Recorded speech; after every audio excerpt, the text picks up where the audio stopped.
In this quick and short video, I'm gonna show you how to make the folder invisible on Windows 11. So all you have to do is to right click and choose option properties. Now at the top, select customize and change icon here. Now you want to find the invisible icon. You can scroll to the right and for example this one, click on OK. Again click on OK.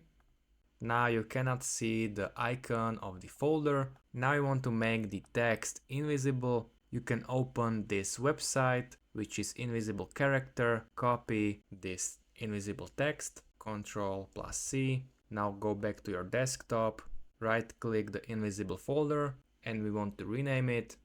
And now paste the invisible text and press enter. And now my invisible text was moved here. So it's invisible. If you double click you can open it and you can hide your secrets here. That's all you have to know guys. I hope you find it helpful. See you next time.